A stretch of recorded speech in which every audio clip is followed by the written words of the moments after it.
Hey, Casey from interwebkaiju here. Kim asked me to do a review on Scream 6, but I hadn't seen it when she asked. But now I have, so I figured why not just do an updated review on all of the movies and the TV show seasons. But I did alter some of the scores because I feel like I used to be a lot harder on the review scores than I am now. So enjoy. Oh, that's too hot. Fuck that.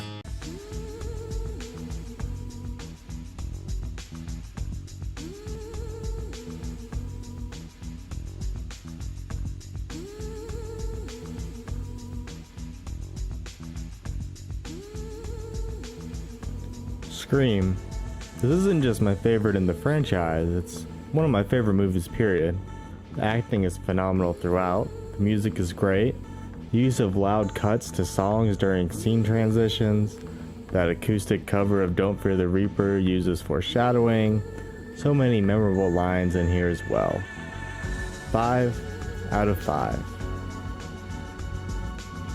Coming off a near perfect movie, Scream 2 feels pretty mediocre. The car scene is very suspenseful though. The acting takes a dip in quality, but Nev still does great. I didn't like the killers this time around. They're not even in the movie that much. I mean, it was probably planned that way, but it seems much more uneventful when they're revealed. Luke Wilson as Stab Billy was great. There's some scenes here that I just laugh at, to be honest. 3 out of 5. In terms of quality, Scream 3 feels almost identical to 2. Both do have very good acting almost exclusively in the killer Sidney reveal scenes, but I do want to stress that the acting is great in those parts of both films.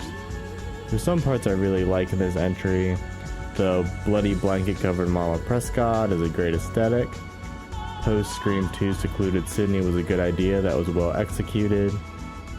The killer is another pretty uninvolved character again in terms of interactions with the main cast throughout the first 2 acts. There's attempts to tie this movie in with the rest of the series, sort of tongue-in-cheek, but still very reaching and unneeded. There's another bunch of laughable scenes, but still not a bad movie in my mind. 3 out of 5. Scream 4. I like this new Sidney. I really like Hayden Panettiere in this and otherwise. There's nothing too terrible about this movie, but also nothing too great. Half of the reveal is good and the other half isn't. Half the characters are barely characters. The worst thing is that it's almost as if the movie can't go a single scene without the characters bringing up some meta shit. I get that that may be Scream's legacy, but it wasn't in your face constantly in the other movies. 2.5 out of 5. Scream Season 1. I tried to watch this so many times throughout the years because I like the movie series, but every time I'd watch the first 1 or 2 episodes and get bored. But when I finally made it further, I loved it. I couldn't stop watching. The characters really grow on you and their portrayals are great. The story is woven so well and the pacing becomes very good, even with the rough start. This has to be one of the best seasons of a television show I've seen in the past decade. 4.75 out of 5. Season 2 starts off good and even has some great parts throughout its run. Some surprises. Some obvious, surely supposed to be surprises. But by the time it all ended, I was over it. The killer reveal wasn't as good, and the trip there wasn't as well stringed together. Basically, all that's driving the show by the second half of the season is your attachment to the characters, which starts to wane once the actors are giving less and less to work with. There's sort of a cliffhanger end to the season, which really does come out of nowhere, makes you scratch your head, but at the very least makes you want to figure out how. 2 out of 5. Scream Halloween Special.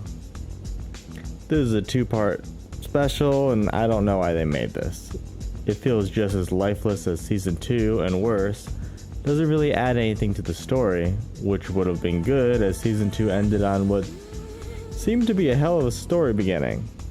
Yeah, it doesn't really elaborate on that cliffhanger ending I mentioned from season 2. There's some new characters that you'll forget. I have 1.5 out of 5. So apparently there was a season 3 of Scream, but I watched it now after I already made the video. It was okay. Started out good.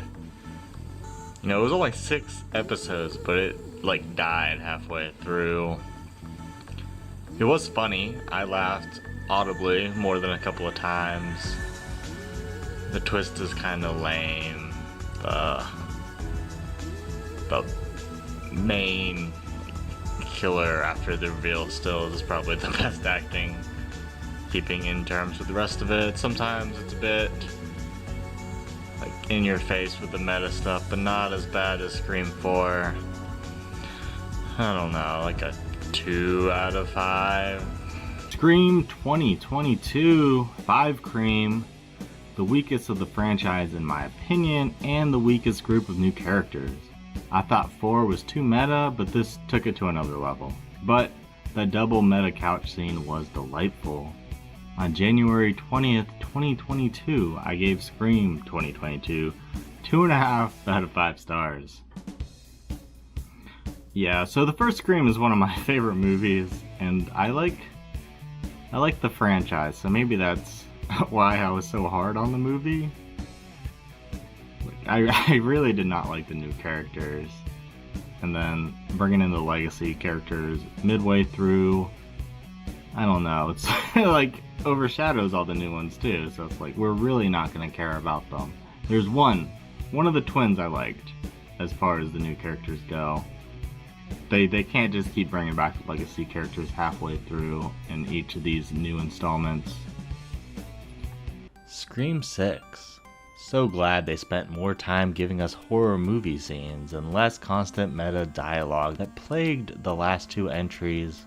Extra kudos for them basically telling us the killer in that new rules meta scene. I mean, they call out the college setting, but the killer is the parent of the previous movie's killer, and the third act takes place on a stage. Like, they really just put it all out there, and I didn't pick it up. Scream 2, but overall I'd say better, but with a worse cast, and without that great car scene. I mean, the cast isn't bad, especially the core 4, as they say, but they're not the main group of 2. The main group of 2 is much better, but it is always nice to see Hayden Panettiere. The Demi Lovato song is a jam too. Another thing I really liked about this movie is the additional killers. There's additional Ghostface killers that aren't revealed at the end. They're just killed off at the beginning. I thought that was interesting. And it's also always nice to see Samara. 4 out of 5. Thanks for watching.